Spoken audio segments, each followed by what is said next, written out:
Welcome jabronis, my name is Cass and this is episode 10 of the Emotion Engine Enduro. This show where we play every PlayStation 2 racing game in alphabetical order and rate them on a scale from 0 to 100. Up next is ATV Offroad Fury 2.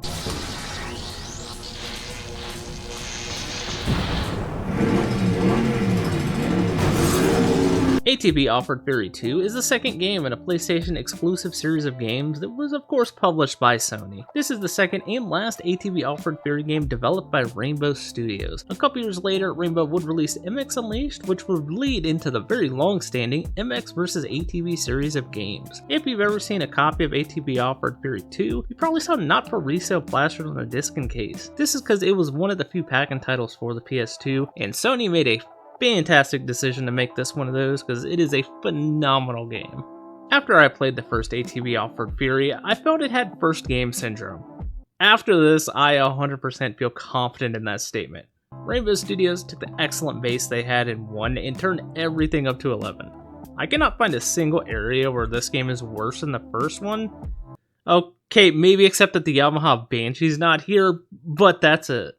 Starting at the top, the physics in this game feel very similar to the first game.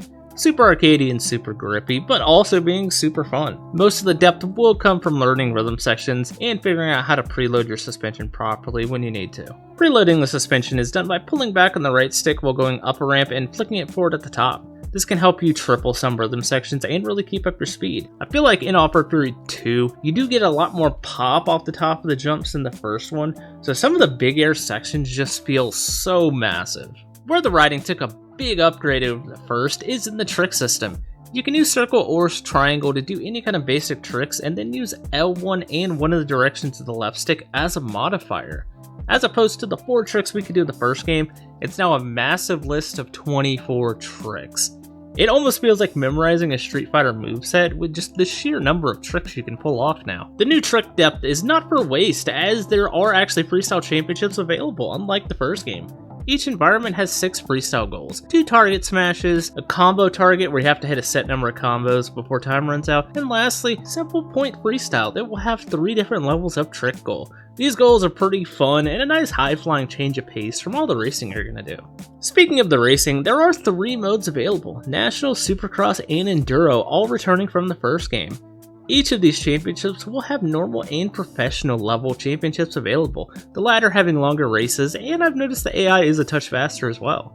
Nationals are going to be your outdoor race courses that think like motocross in real life. Supercross takes place inside stadiums and is usually much more rhythm intensive. Enduro races are checkpoint races that take place in big open environments. They all should get championships for the first time, as much like Freestyle, they did not have any progression in the first game. The variety of races all being used in the career mode and having multiple championships available really helps flesh this game out and is a huge improvement over the first title. Also getting a massive upgrade over the first game are all the tracks and environments that the races take place in. The Nationals, Enduros, and open environments have just so much more to look at, feeling much more like a real place rather than a random assortment of hills. Included in these upgraded environments are also different surfaces that your ATV does react to. Mud, sand, water splashes, and even ice. It helps you constantly feel like you're going to new places and you're never driving in the same spot twice. The Supercross environments also get a massive upgrade. The stadiums they are in feel much more believable to real-life Supercross courses, and even all the little props that are placed just help it feel so much more authentic. If you want the game to feel more realistic, these are the races I suggest you try out. Where the races can fall apart a touch is with the professional championships. The catch-up mechanic seems to be kicked up a bit, so no matter how fast you go, the AI are always on your tail. There were times where I felt like I was on a burner to then just suddenly get passed by 2, 3, 4 quads just for running a corner wide. There was also one 13-minute race that resulted in me getting a 4th place after I ran off the track once in the last lap. The normal championships didn't seem to have this issue at all, so the game kind of took me from the highest of highs to having to battle my heart out every second. While setting up these races, you will also notice a pretty large selection of quads and gear for your character. This is a bigger selection than the first game, but in some ways I feel like it's a side grade.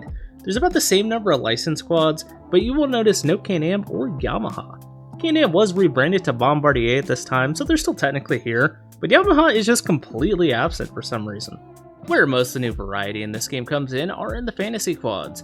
These are also all the racing quads for the game, so if you want to be competitive in the professional series, I highly recommend trying the fantasy quads. Now what the game doesn't tell you, unless you actually specifically read the manual, is that there is a shop in the game that's hidden down inside a menu. When you're doing races, you do earn a currency so you can then unlock these quads. What the game also then doesn't tell you until you find the shop and try to unlock one is that you also have to do training first before you can unlock any of these quads. So it creates kind of a double sin with not only hiding the shop, but also forcing you to do training just to get the good quads, even though you can suffer through all of the game without ever touching a racing quad.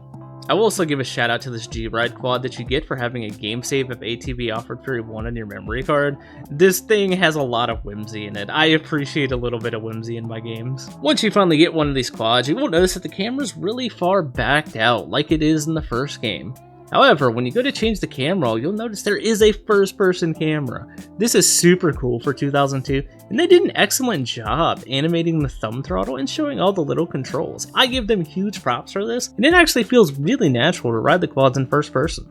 There is one more sin that this game committed that the first one did as well, and that's that the waypoint editor is a little bit useless. There's no AI when you create races in the waypoint editor, so unless you're going to play with someone local multiplayer, there's really no reason to use it. It's just kind of here, it's just a thing that exists. For local multiplayer, they did also add minigames. Now, I can't show you most of these because I didn't go through the process of unlocking them since I'm not going to be able to play it anyway, but the one you do get unlocked is ATV Hockey. I have played this back in the day, and it is super awesome and a super fun time. The last thing I wanted to touch on real quick was the soundtrack for the game. You get artists such as Korn, Garbage, Alien Ant Farm, Jurassic 5, even System of a Down. It's just a list of absolute bangers, and the game does a fantastic job about adding in some hip-hop, so we're not just all about the same alternative like the first game was. I don't always bring up soundtracks, but when I do, it's because they're really, really good. Also, shout out to this banger of a menu track. This song slaps way too hard.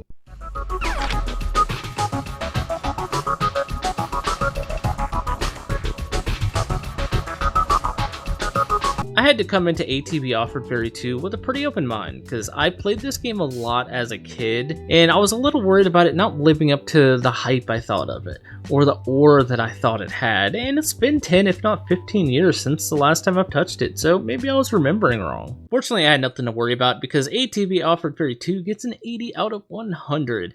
Even though the shop's hidden in the menus, the waypoint editor's a little bit useless, and the AI rubber band can be frustrating, all the quads are super fun to drive, the environments and tracks are all fantastic, and there's a killer soundtrack that really keeps this game rizzed up until the very end. It is a true sequel, and potentially one of the best pack-in games ever created.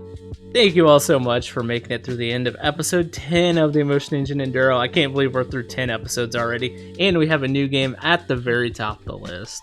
Feel free to hit that subscribe button right down below. It really does help out and keep you informed every time we upload a review, as well as every time we go live with each one of these games.